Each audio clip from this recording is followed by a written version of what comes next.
Actually इससे सबसे बड़ा प्रॉब्लम टीचर्स को हो रहे हैं, क्योंकि टाइम पे पेमेंट नहीं आ रही है और खर्चा हम लोग का बंधा हुआ है। सो सबसे ज़्यादा प्रॉब्लम एक्चुअली टीचर्स को ही हो रही है।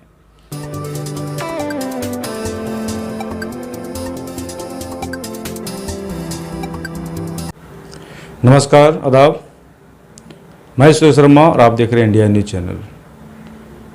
जैसा कि हम लोग जान रहे हैं कि लगातार 1.5-2 साल से कोरोना काल चल रहा है हमारे देश में।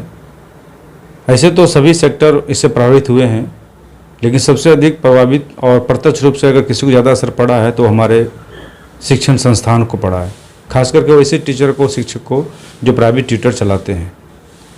तो ऐसे हालात में मैं एक ऐसे शिक्षक से मिलने जा रहा हूं या बात कर रहा हूं उससे, जिससे मैं आपको रूबरू करने जा रहा हूं, जिन्होंने फिजिक्स में बहुत सारे टीचर स्टूडेंट को पढ़ाए हैं और अपना एक मुकाम भी हासिल किए हैं।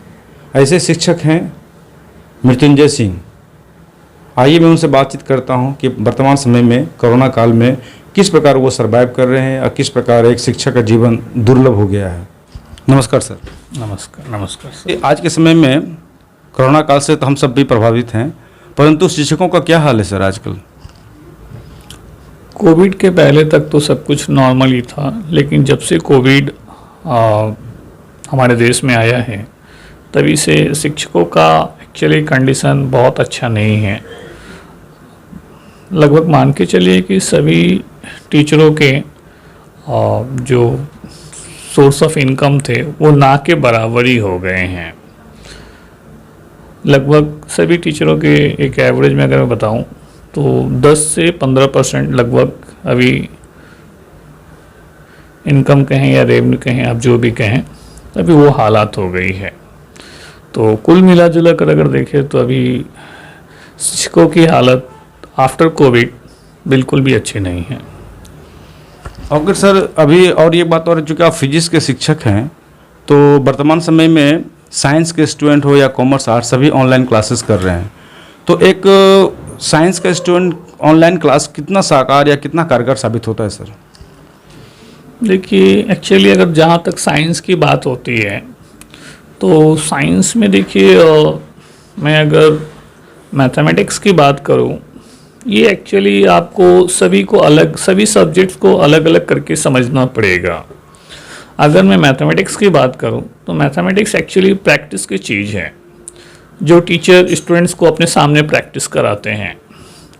ऑनलाइन में स्टूडेंट्स जनरली प्रैक्टिस नहीं कर पाते। तो मुझे जो लगता है कि अगर किसी सम्स को अपने एक बार 2 बार प्रैक्टिस करने से, वो नीले वर्ड या 3 बार 4 बार लिखने से वो सम्स अच्छे से समझ में आ जाता है। बट अगर मैं डायरेक्टली ऑनलाइन की बात करूँ तो स्टूडेंट्स अभी उतने प्रैक्टिस नहीं कर पा रहे, इसलिए मुझे नहीं लगता है कि स्टूडेंट्स को बहुत ज़्यादा मैथमेटिक्स में ऑनलाइन क्लास के थ्रू बेनिफिट होने वाला है। अगर मैं फिज़िक्स की बात करूँ तो फिज़िक्स का भी हालात बिल्कुल वैसे ही है। मैथमेटिकल फिज़िक्स होते हैं जनरली, जो इसमें 2 पार्ट होते हैं फिज़िक्स के, एक थ्योरी और एक न्यूमेरिकल्स होते हैं, और थर्ड अगर मैं बात करूँ तो प्रैक्टिकल्स होते हैं। थ्योरी तो ऑनलाइन में फिर भी हो सकते हैं, बट न्यूमेरिकल्स तो मुझे नहीं लगता कि ऑनलाइन में हो सकता है। न्यूमेरिकल्स एक्चुअली प्रैक्टिस के ऊपर होता है, बिल्कुल मैथमेटिक्स की तरह इसकी प्रैक्टिस करनी पड़ती है। और जहाँ तक प्रैक्टिकल का सवाल है तो कोविड के बाद से स्टूडेंट तो इंस्ट्रूमेंट को देखे ही नहीं हैं, तो मुझे नहीं लगता है कि आने वाला फ्यूचर उन स्टूडेंट्स का बहुत ज़्यादा अच्छा होने वाला है जो लास्ट कुछ दिनों से जो कोविड में साइंस के क्लासेस ऑनलाइन ले रहे थे, क्योंकि उन्हें इंस्ट्रूमेंट्स के बारे में कोई भी जानकारी नहीं है। सिमिलरली केस बायोलॉजी के ऊपर भी है। बायो में भी जो प्रैक्टिकल होते हैं वो इंस्ट्रूमेंट्स के थ्रू स्टूडेंट्स ने अभी तक कुछ चीज़ों को बिल्कुल ही समझ नहीं पाए हैं। तो मुझे लगता है बायोलॉजिकल जो मेडिकल के स्टूडेंट हैं उनके लिए भी ऑनलाइन क्लासेस बहुत ज़्यादा सक्सेसफुल नहीं हैं, या फिर जो कोविड के बाद जो सिचुएशन है वो बहुत ज़्यादा अच्छा नहीं है। हाँ, केमिस्ट्री की बात अलग है, केमिस्ट्री में ज़्यादा पार्ट थ्योरेटिकल है। तो अगर आप केमिस्ट्री की बात करें तो ऑनलाइन में पूरी सक्सेसफुल तो नहीं मैं मानता, लेकिन 50% में एज्यूम करता हूँ कि स्टूडेंट 50% समझ सकते हैं। बट मैथमेटिक्स,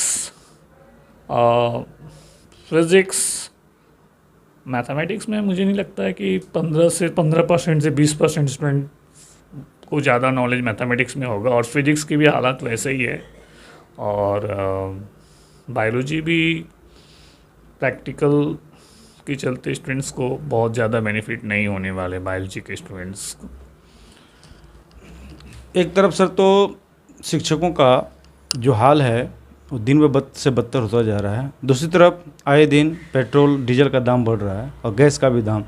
ऐसी स्थिति में टीचर कैसे सर्वाइव कर रहा है सर, और कैसे अपना जीवन यापन कर रहा है?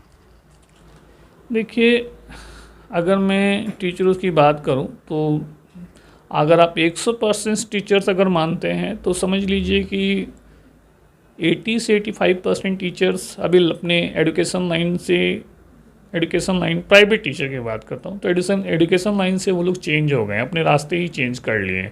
हर लोग अदर ऑप्शन की तरफ अब मुड़ने की कोशिश कर रहे हैं, बट ये इतना आसान नहीं है। लेकिन फिर भी मैं देखता हूँ कुछ लोगों ने तो शायद अपने लाइन कम्प्लीटली ही चेंज कर लिया, वापस इस लाइन में नहीं आना चाहते, बट कुछ कोशिश कर रहे हैं। क्योंकि लॉकडाउन के बाद से प्राइवेट टीचर की जो इनकम है ना वो नियर अबाउट 10 से 15% हो गई है, जिसके चलते अभी मतलब सर्वाइव करना भी बहुत मुश्किल हो गया। अगर हालात आगे के ठीक नहीं हुए तो आने वाला सिचुएशन बहुत ही मुश्किल भरा टीचरों के लिए होगा। कितने मिनट बाद सर? और सर मैं आपसे ये भी पूछना चाह रहा हूँ कि ऑनलाइन क्लासेस चल रही है, लेकिन जो प्राइवेट ट्यूटर होते हैं जिनका रोजी रोटी एकमात्र साधन कोचिंग क्लास ही होता है, एक ही स्थिति में एक तो क्लास चल नहीं रही है, बच्चों का इनकम नहीं हो रहा है, दूसरी तरफ रेंट चला जा रहा है, तो ऐसी स्थिति में आप कैसे गार्जियन को या फिर स्टूडेंट को बोलना चाहेंगे कि टीचर का हालात को समझे और किसी तरह कम से कम आर्थिक मदद पहुँचाए? देखिए, एक्चुअली बात ऐसा है कि अभी जो हालात हैं, स्टूडेंट्स भी मेरी कुछ स्टूडेंट्स से जिस तरह से बातें होती हैं तो स्टूडेंट्स भी कहते हैं कि सर अभी कंडीशन सही नहीं है। सो स्टूडेंट भी अभी फीस को लेकर स्टूडेंट्स को भी प्रॉब्लम फेस करने पड़ते हैं, और हम भी समझ पा रहे हैं कि उनके गार्जियंस का भी अभी वो इनकम है वो अभी कुछ खास वैसा नहीं रहा पहले जैसा।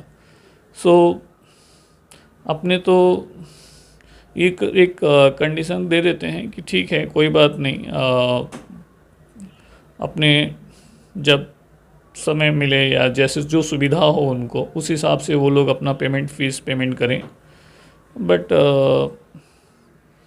एक्चुअली इससे सबसे बड़ा प्रॉब्लम टीचर्स को हो रहे हैं, क्योंकि टाइम पे पेमेंट नहीं आ रही है और खर्चा हम लोग का बंधा हुआ है। सो सबसे ज़्यादा प्रॉब्लम एक्चुअली टीचर्स को ही हो रही है। कोविड के चलते हम सब प्रभावित हैं, तो हमारी सरकारें कहाँ तक सफल रही है कोविड को रोकने में या उसके बाद टीकाकरण करने में?